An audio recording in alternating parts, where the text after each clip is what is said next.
How's it going, everybody, and welcome to episode 229 of Master My Garden podcast. Now, this week's episode, I'm delighted to be joined by Frances Tophill from BBC Gardener's World. She's a gardener. She just recently has launched her, I believe, fifth book, and it's about a year in a small garden. So it documents the journey from the start of her new garden over the course of a year and how that garden has developed and changed.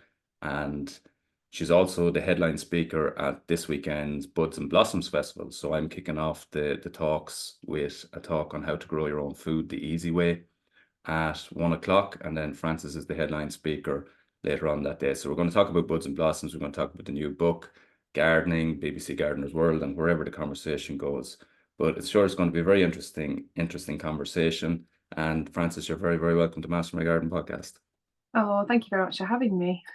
So yeah, there's lots going on. You're extremely busy, as we said off air, and I suppose we'll start with the main thing that's happening for you at the moment is the launch of the new book, and I believe it's going really well. So maybe sort of lead us through the story of the book. It's your fifth book, I believe, if that's correct.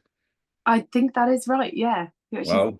I would never expected that. I'm really dyslexic, so I always wanted to write when I was a kid. I remember trying and I'd forget to finish sentences and I couldn't spell to save my life. So it's quite amazing that I have got 5 books. But I think it's a case of if you write about what you know and what you love, it's quite easy just for it to flow. When I was trying to write adventure stories when I was a kid, they were terrible. But gardening stories, I can master them just about. Yeah.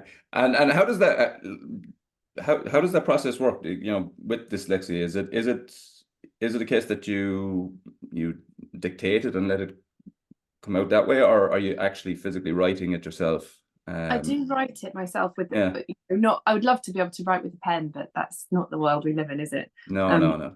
I journaled for a little bit of this one, so there was a little bit of pen writing, and I had to photograph the pages and send them in, and they were I think the people in the office had a right headache trying to decipher my actual handwriting, because it's when you're writing that you tend to forget to finish a sentence or think you put in a word and it's not there, and so it's really hard to decipher my actual written words. And when people have come to book signings for this book, I can't speak to people when I'm writing their book, and I always ask them, how do you spell your name? And it's just those things where you have to just learn what your strengths are. But no, I do physically write it with a laptop, and I suspect there's quite a lot of editing for kind of copy editing to just correct, or checking you've put this word, is that what you meant, that kind of thing. But I do find I think it's easier than I imagined, the actual writing process. What I can't do is edit my own work very well. I kind of write it and then it goes to a copy editor to make sure that the text will make sense, because I can't see the mistakes that I've written often. Yes.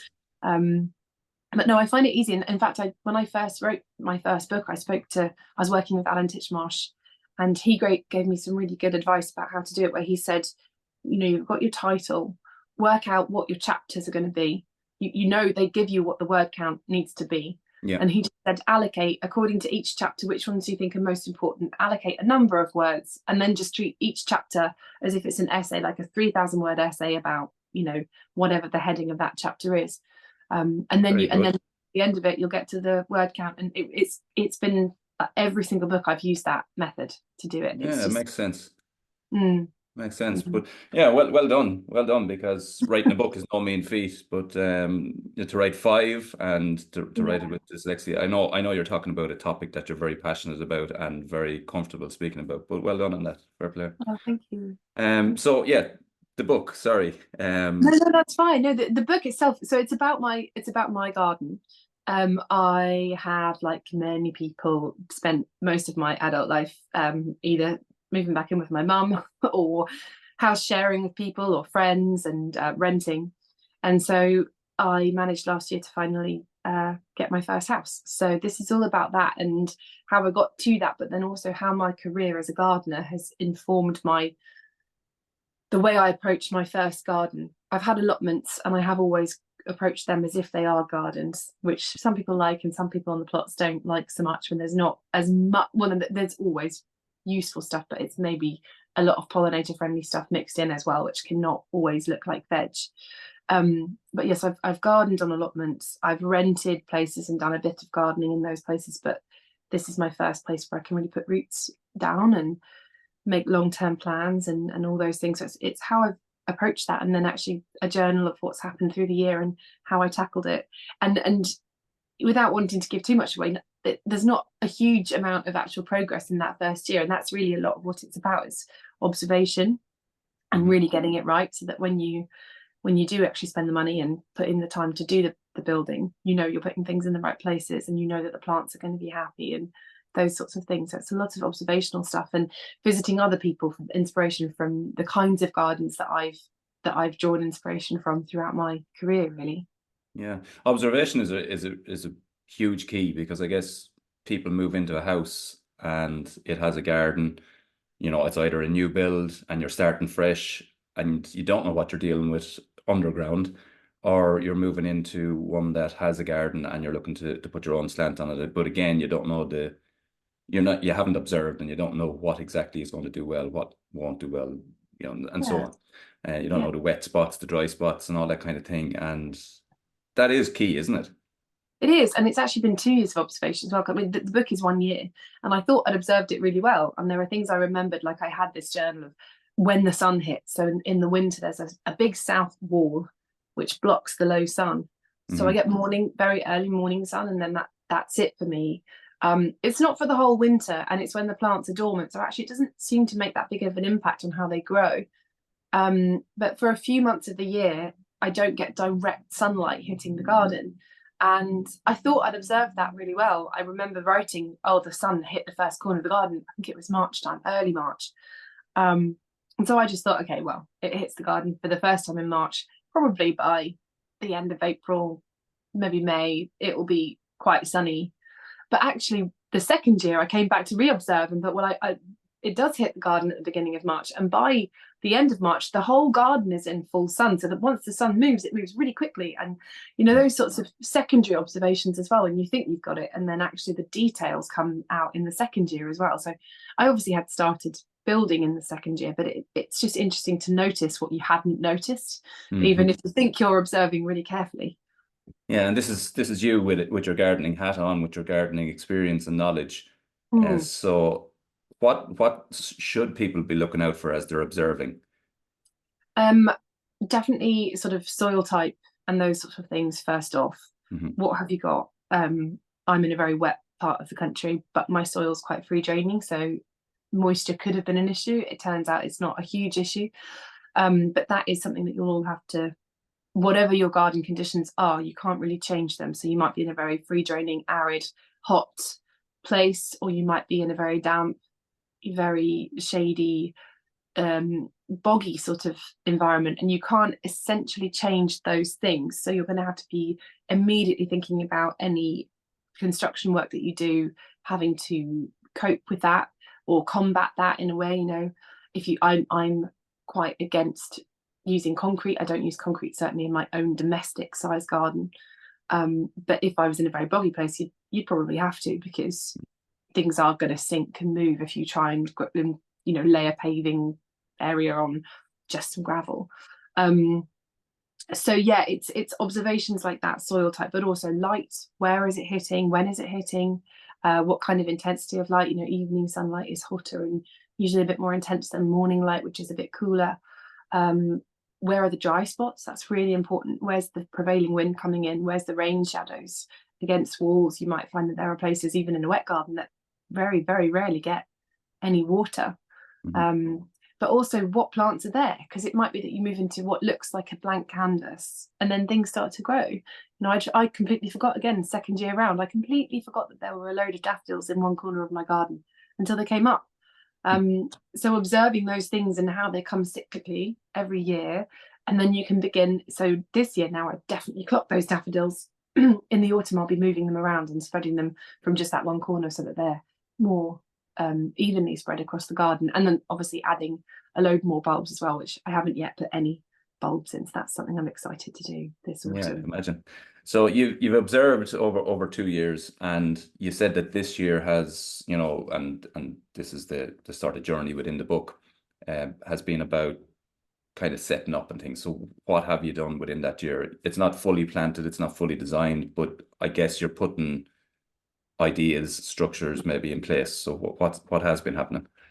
Yeah, so there were a lot of things I had in my head that I wanted to things I wanted, things I needed. I have a huge collection of things you can use. I know you're into growing veg as well, and I love, and I'm a gardener who loves flowers, but I only love plants if they have other uses besides being just beautiful. Mhm. And that can be for pollinators, but it often, the thing that really gets me excited is whether it's got some use for people. And it could be wildflowers, it could be vegetables, it could be dye plants or fabric making, manufacturing, or medicinal plants or cosmetic uses, or anything. So I've built up a rather huge collection in my time of things I've carted from place to place or left at my mum's house for long periods of time.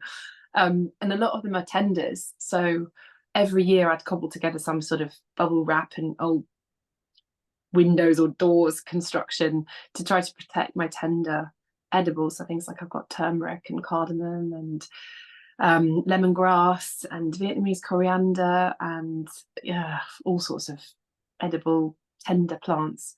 So one thing I knew I needed was a greenhouse. That was the first thing I was thinking about. And when I first bought the house, I imagined that greenhouse would be against that big wall because it's such a big feature, that wall. But then as soon as I moved in and I realized that wall got next to no light, I knew that couldn't be the place for it. So I had to completely rethink that. So working that out was the first thing. And I actually slightly rushed into it. So it's another lesson for just observing and not doing things too fast. I got it in ever so slightly the wrong place. It's fine. It works beautifully. And I now see it like a bit of a conservatory, but the position of it and the size of it is slightly bigger than I had in my head. And so what I've created is a tiny little side section. I didn't want to butt right up to my neighbour's boundary because it didn't seem very fair to do that to them. Yeah. So I've got like a metre and a bit down the side of the greenhouse in the sunniest place in the garden, which is fairly useless. I'm thinking I might hang the hammock off the greenhouse and have that as a little sunny hammock laying. Yeah. But yeah, so I made a mistake because I knew I had to do it. I maybe slightly rushed it and hence making that mistake. But it's that was something I needed. So that had to happen last year. And then I obviously started buying plants because I love plants and I go to lots of flower shows as part of my job, and I started getting more things and mulling over what I wanted, and basically what I wanted for the first time I had license to put something that was ornamental without being practical, because on the allotments I've always had to have the majority of things be practical, and I do love that. That's my passion. But I had a bit of leeway to actually do something a bit more aesthetic and a bit less practical. So I was thinking about how I could manage that with creating flower-filled, pollinator-friendly, but also functional in some way planting. So my natural inclination with that would be to go for herbs, because I love herbs. They're my favourite kind of group of plants. But in that wet position, herbs would struggle. So I knew I couldn't use the Mediterranean herbs that I usually fall back on. So I've had to sort of be inventive and think of different plants. Some of our native herbs, things like wood betony and lovage and Scottish lovage, and different things that have a function, but maybe are a bit less commonly known. And because they're, weirdly, even though they're our natives, we've forgotten how to use them. So it was about that. It was about what that's going to be like. And then at the end of the book and the end of the year, all that I really had come up with, apart from the greenhouse and a few beds which could be shifted, was two plans. I've at the end of the book, it sort of ends with two drawings I've done of the potential direction that the garden could go in at this point.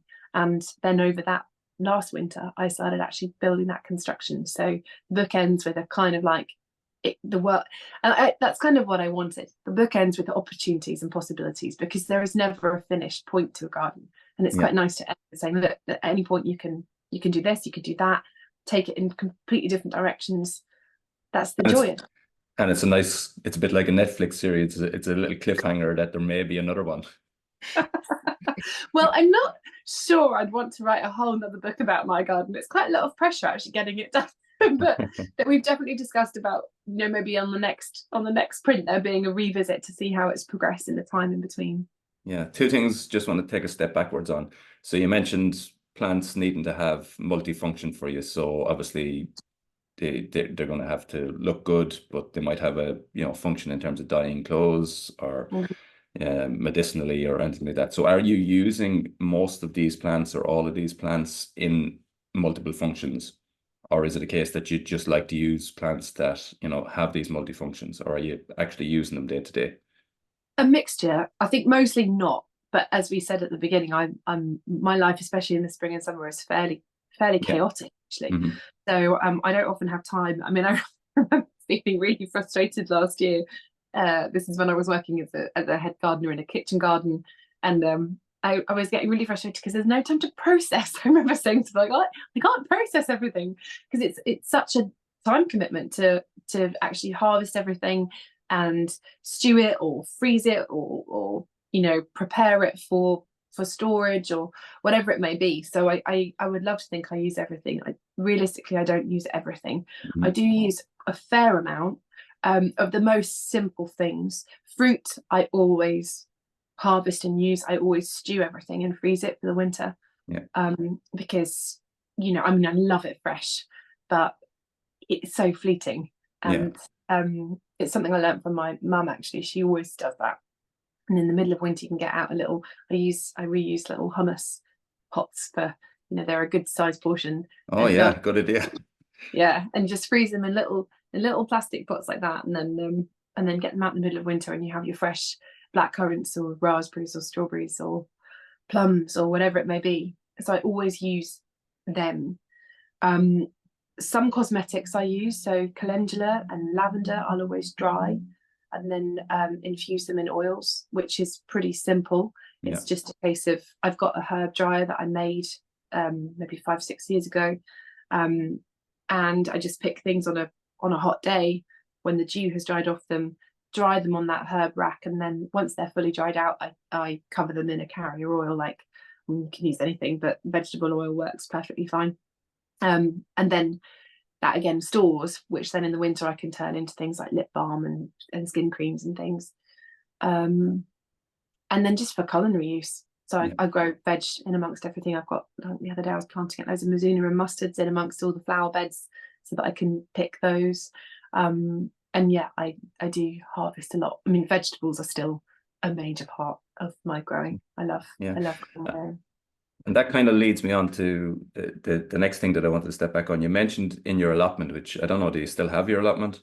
Or is it Mm-hmm. you do? So you mentioned in your allotment that I think the word you used was some of the other allotment holders were frowning, I guess, at your use of flower and veg together. Um, More in fact, it's not my allotment I've got now down in Devon it's really progressive, and the guys who run it are they're really into permaculture and wildlife friendly planting, so they really actively encourage that style of gardening, which I love. That's I don't always sort of put my hand up as a permaculturist, but because I like different methods as well, but a lot of the principles in permaculture I think are brilliant and I use them a lot. But yeah, the allotment I had before when I was at my mum's was much more traditional, and it was more the ratio of flowers to vegetables that a few people said was wrong. I think on the contract I was only supposed to have a quarter of the plot oh, for flowers. oh, there's Um, actually a contract, yeah, right? yeah, and that there was, I think there probably wasn't any more than a quarter of the plot for my cut flower section, but because I was growing medicinal herbs as well, people sort of thought they looked like flowers too. And yeah, there were a few raised eyebrows, but then I pointed out that in fact, a courgette produces a flower in order to then make its courgette, and so does a tomato and a chili, and so actually you can't categorize plants into flowering and non-flowering. A lot of the produce that we grow is also flowering. It doesn't. It's a sort of defunct system, and Yeah. the fact that I'm bringing in pollinators and using a lot of things medicinally. Like in my cut flower patch, I had echinaceas, but that's a medicinal herb, and Yeah. so yeah, I kind of managed to get around that one. But I think there is a hard core of people who still want allotments to be purely vegetable, and I get that because actually, if we turned, if we recreated a system where everyone has an access to a small plot of land where they can grow their own food, I think socially, and politically, that would be a huge thing to give people a bit more autonomy about their diets and more connection with the natural world. And so I'm a firm believer in allotments as a concept. But I also really like that there's a bit of flexibility and a bit more of a nuanced approach to them. Yeah. When you get that. We don't have the allotment movement here as much, to be fair. There is some, but they're not as established as you guys have. But the reason I wanted to step back onto that was obviously Buds and Blossoms is this weekend, and my talk, which is the first talk of the day, is about growing your own food. And I suppose where I'm coming at it from, I went to horticultural college in the 1990s. Won't be specific on the year, but it's a while ago. And I suppose a lot of what we were taught was from a book called The Principles of Horticulture. And it's a great book. It's a great book, but it's funny because a lot of it is still so relevant, but then there's parts of it, in terms of digging of the soil, rotivating, fertilizing. There's some parts of it are so relevant, and then there's some parts of it that should be irrelevant at this stage, and we need to kind of rethink and go back to the old ways prior to that book, using organic matter and so on, and incorporating beneficials into your garden. And that's why I honed back in on that question. So are you a digger or a no digger? No dig. Okay. But that's only recent. So, and I suppose the reason being, so like I've been to horticultural college, I've essentially worked in every area of horticulture over the years.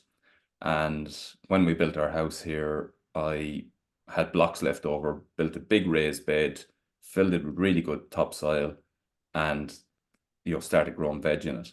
And first 2-3 years, so successful, no pest disease issues, really successful crops. But it just started to go downwards, and I was trying to, I'm following the principles of horticulture here, what's going on? And it was really then that I started to think, it's the soil, it's the soil life, feeding the soil life. And that kind of, I suppose I retaught myself.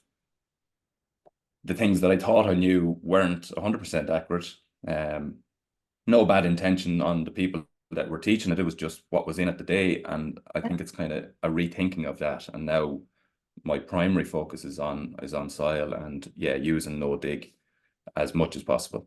So I think I've had the same journey of a really traditional apprenticeship, and I was at the Botanic Gardens in Edinburgh, which was the work they do there is absolutely astounding, and the conservation stuff totally flipped my whole view of horticulture. But the apprenticeship particularly was very traditional, double digging, and it was organic, so we didn't use chemical sprays.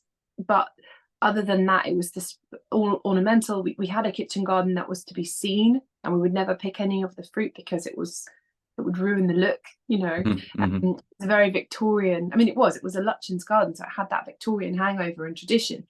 And I wouldn't say I've rejected all of it, but over the years, so many different things have shifted my perspective. And now I realize, rather than these grand Victorian spaces, community projects and community growing is something that I find so much more rewarding than just creating something beautiful, and also sacrificing everything else for the sake of the perfect plant, the soil life, the insect life. I have over the years shifted and almost U-turned on a lot of that stuff I learned, and letting weeds grow is one of my big gripes with a lot of early intake horticultural qualifications still teach these 10 weeds that you need to learn. And most of them are wildflowers that are incredibly useful. Things like chickweed, you can eat it. It's medicinal. It's really good for soothing your skin. It's delicious. Shepherd's purse. I mean, shepherd's purse is the most inoffensive weed. You can pull it out in 2 seconds. Why is this still being taught? And it also has medicinal uses. And why are these still being taught as things that are the enemy? So I think a lot of traditional horticultural teaching is going through that process.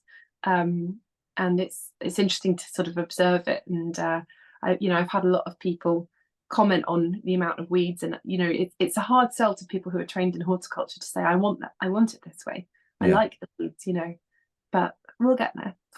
I don't know how to feel about weeds. I don't want to put that on you. You might not want dandelions in your veg. No, well, I suppose my take now is that it's all in harmony, and it's all about balance, and it's and as I said, that's the basis of my talk on Sunday, and it is hugely important. But yeah, did you mention it? Like you had to identify the 10 weeds, and then you had to understand the leaf type to then understand the weed killer that you would use to get rid of them. And that was the principle. Now, not necessarily in that book, but part of the modules that we were doing at that time.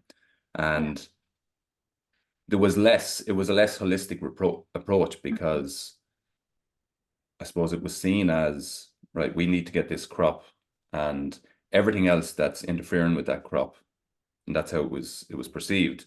A weed was interfering, a slug, green fly.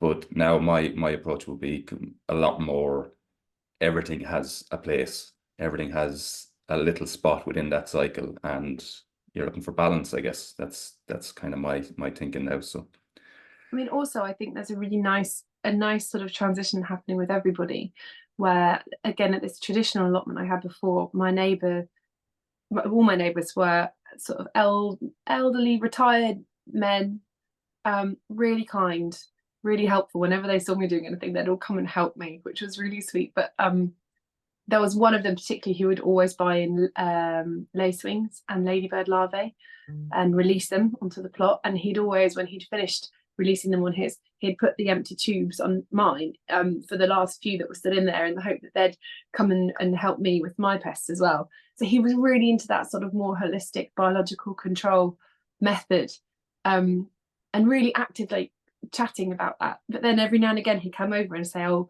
your horsetail's growing, but what you need to put on there is Jay's fluid. Kind of this contrast of these people, they're really trying to embrace the new, but they can't quite get rid of the old as well. Yeah, it's a shift, there's no doubt. But it is happening without a doubt.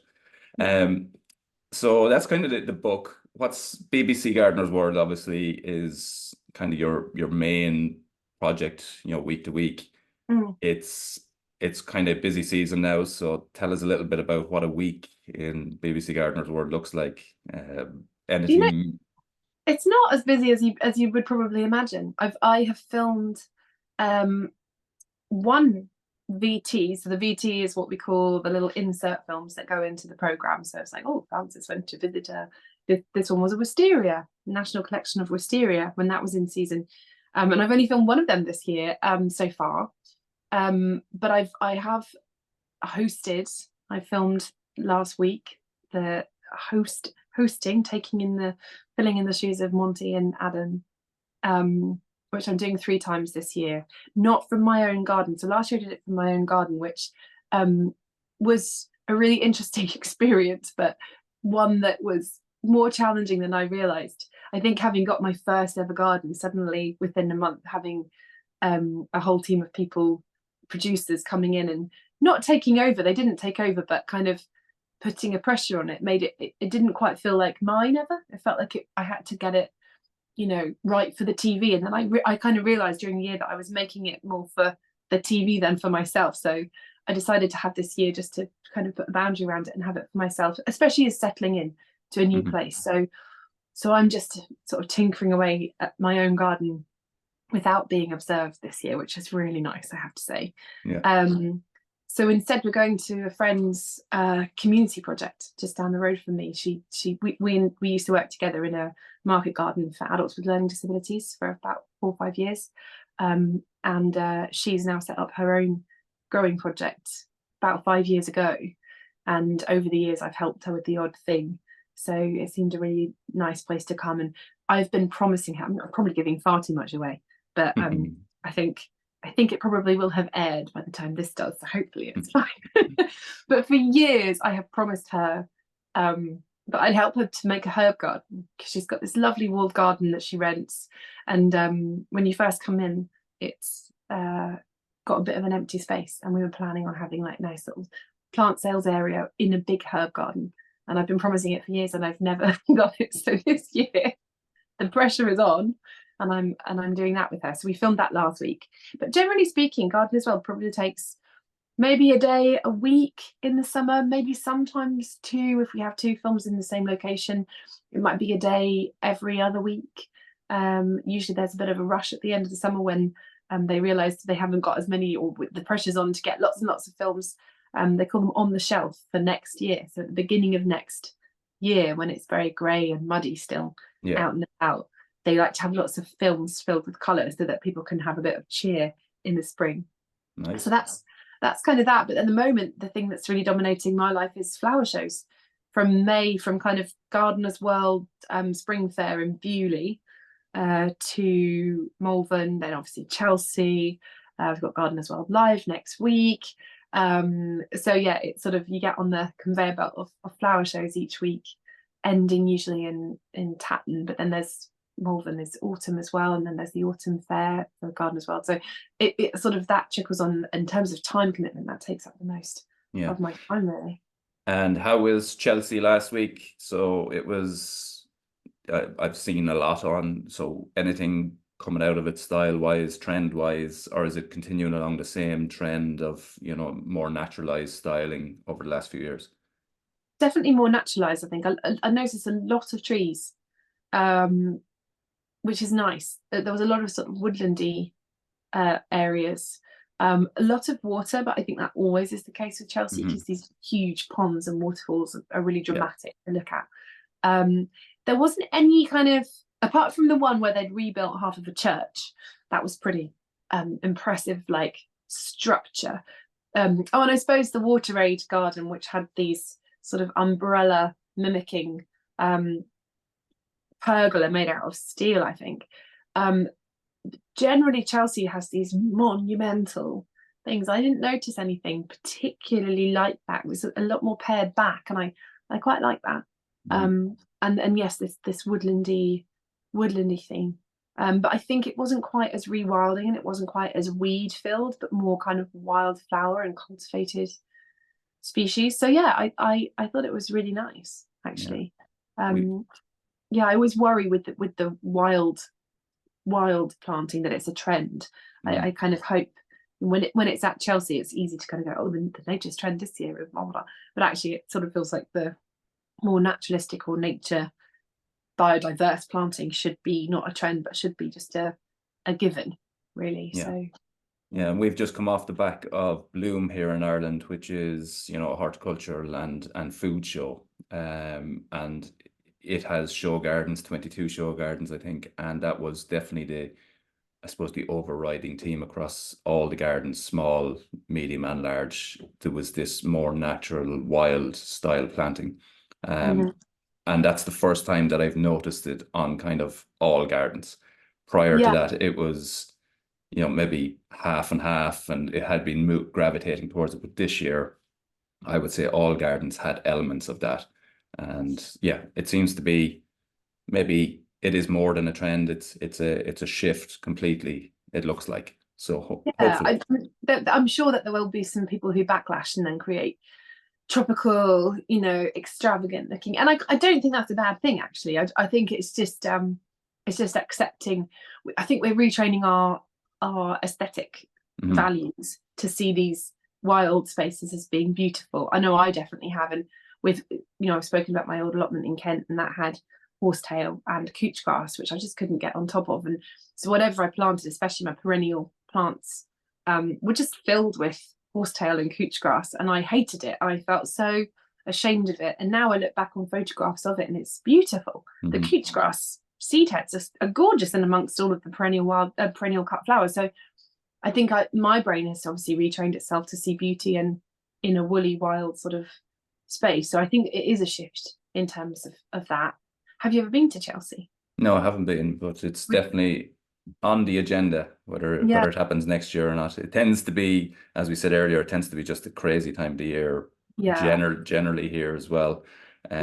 So it hasn't happened yet, but it's worth it for the excesses. There's nothing like it. I guess it's a bit like Fashion Week. And you know, it's not an environment I feel naturally at home in, but yeah, it's such an experience. I think, yeah, it's just excessive, which is good and bad. I definitely feel a bit of a double-edged thing with the Chelsea Flower Show, and there's this amazing spectacle and these amazing gardens and the amount of work and effort and love that goes into these.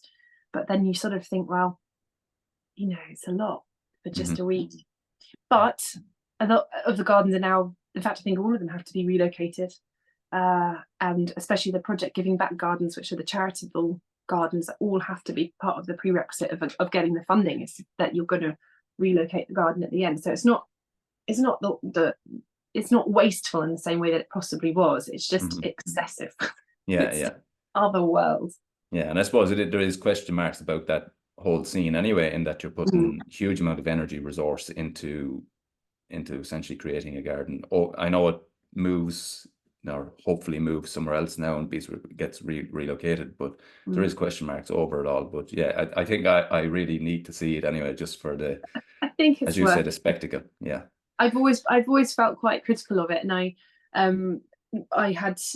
made a show garden a couple of years ago at the NEC for the Gardens World live show, and the whole theme of that show that year was sustainability. And they asked me to do the garden, and with that in my head, my training is in horticulture, but then in conservation, so I've got this real kind of pull in two different directions about that.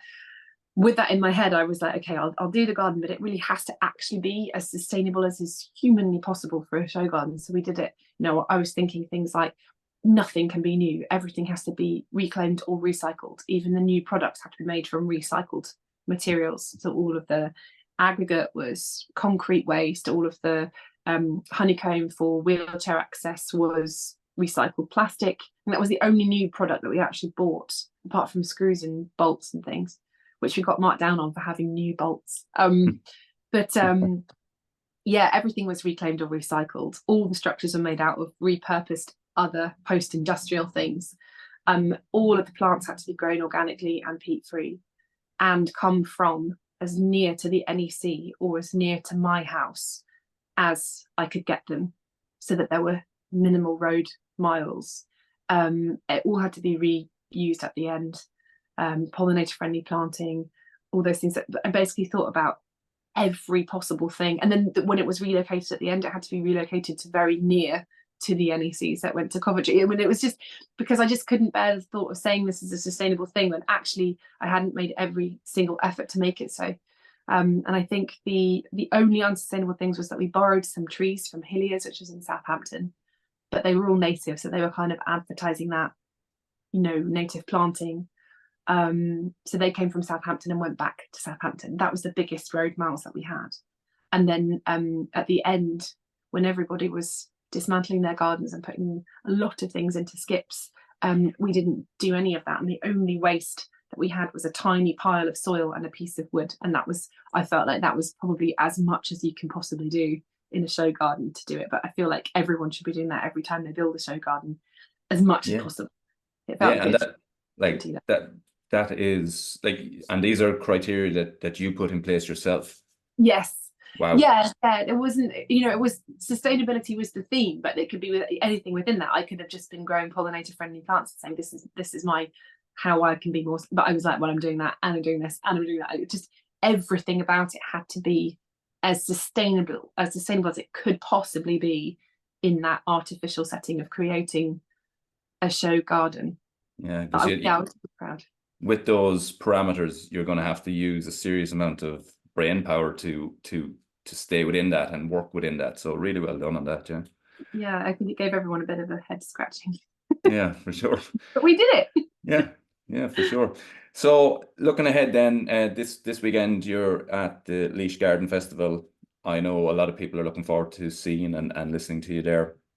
Without giving too much away, have you sort of a theme for your talk? Or are you just going to go with the flow, or what's the basis of it?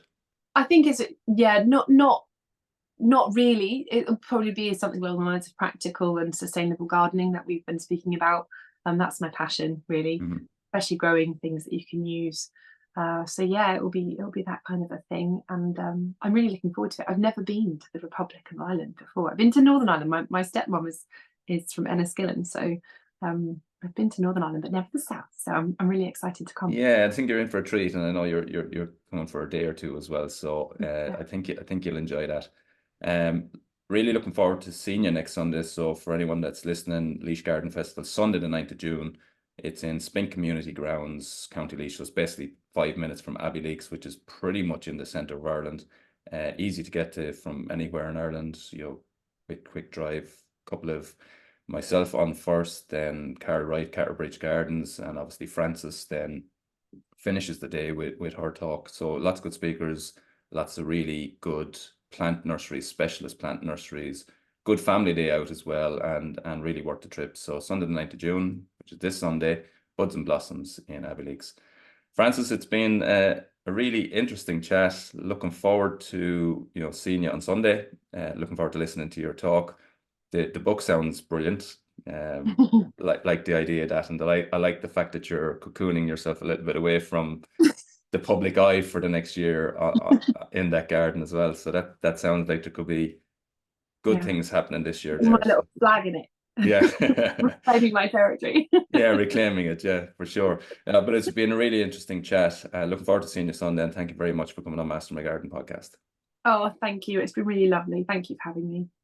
So that's been this week's episode. A huge thanks to Frances for coming on. Really interesting chat, and I'm sure her talk on Sunday is going to be top class as well.